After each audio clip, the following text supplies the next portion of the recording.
Olá, segundo ano, tudo bem? Seja bem-vindo e bem-vinda a mais uma semana de estudos da SPE com você. Eu sou a professora Juliana de Geografia. Essa semana a gente vai utilizar o volume 2 do seu livro de Geografia e no capítulo 3.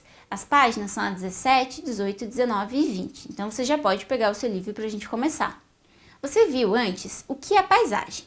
Paisagem, vocês já sabem, é o que a gente vê, sente, cheira, tudo que a gente consegue olhar e compreender o nosso espaço, também pelo tato, faz parte da paisagem. Então, isso também está ligado aos nossos sentidos. A paisagem ela vai se transformar e ela também vai ser composta por elementos, que vocês também já aprenderam antes. Os elementos da paisagem podem ser culturais ou naturais. Os elementos culturais são os construídos pelos homens. Então, os elementos culturais são os prédios, são as casas, são igrejas, tudo isso faz parte de elementos culturais, as ruas, enquanto que os elementos naturais são as árvores, os rios, o sol, o céu, a nuvem, tudo que é da natureza. Esses elementos, eles se relacionam. Como? A gente está o tempo todo interagindo com a natureza de alguma forma, seja por uma árvore na nossa quadra, seja pela grama no nosso quintal, seja por tomar sol na varanda de casa. Isso faz com que exista uma relação entre a sociedade, que somos nós, e a natureza. É por isso que a gente percebe esses elementos naturais e culturais juntos no estudo da paisagem. Essa relação entre sociedade e natureza é muito importante, porque você também agora já sabe o que é bairro. E aí a gente vai poder fazer um exercício muito legal de perceber as mudanças na sua casa, no seu bairro, na cidade em que você mora. Os bairros podem variar entre residenciais, comerciais, industriais, e eles também podem ser mistos. Vocês já sabem, vocês já viram isso antes. O que vocês sabem também é identificar qual é o tipo do seu bairro. Provavelmente, se você está em uma grande cidade, ele seja misto. Tenha comércio, a padaria em que você frequenta com seu pai, com sua mãe, tenha o mercado e também as casas e os seus vizinhos. Esses bairros, eles transformam a paisagem, certo? Porque os elementos culturais estão aparecendo a todo momento, enquanto os elementos naturais também passam por algumas mudanças. Isso faz com que a gente chegue de fato no conteúdo de hoje, que é a mudança entre as paisagens nos bairros. Essa mudança é a relação da sociedade com a natureza. E aí, para isso, a gente vai começar pela página 17 do seu livro.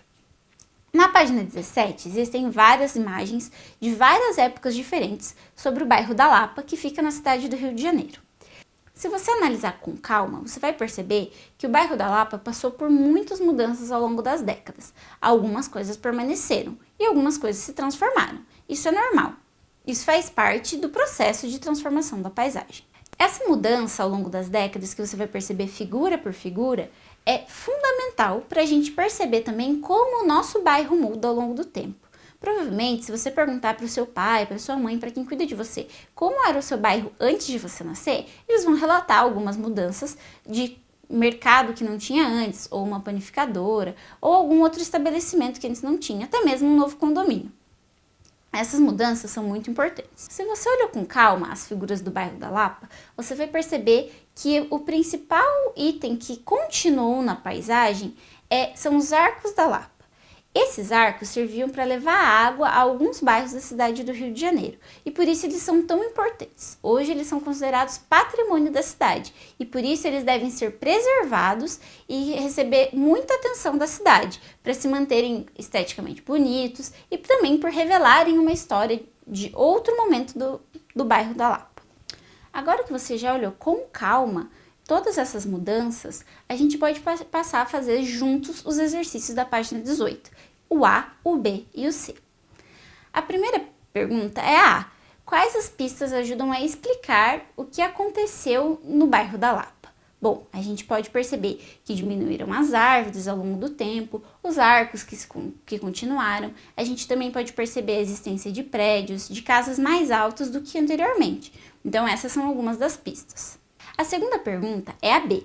Ela é pessoal, mas eu posso ajudar vocês a entender melhor. Na sua opinião, quem é o principal agente de transformação da paisagem do bairro? Isso nos leva a entender o que é um agente de transformação da paisagem. Basicamente, são coisas que vão fazer com que a paisagem se transforme. Por isso, um agente transformador, como é o homem. Então você pode perceber que o homem é um dos agentes transformadores principais, pois é a humanidade que é responsável por fazer essas construções, essas grandes transformações nesse lugar.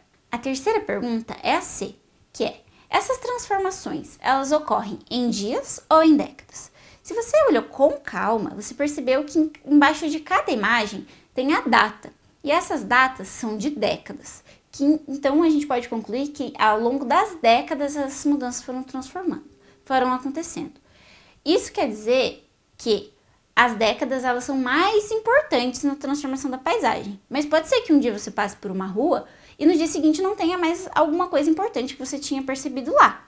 Nesse caso da pergunta, a transformação de fato ocorreu em décadas, mas ela também pode acontecer em dias. Agora que a gente já entendeu isso, a gente pode avançar para outra parte, que é analisar esses agentes transformadores da paisagem. Bom, a gente já sabe que o homem é um deles, porque o homem é responsável por construir ou demolir lugares. Mas a gente também tem agentes naturais que transformam a paisagem, certo? Como o vento, a água, tudo isso em movimento podem fazer com que se altere. E isso você também pode perceber na página 19 do seu livro.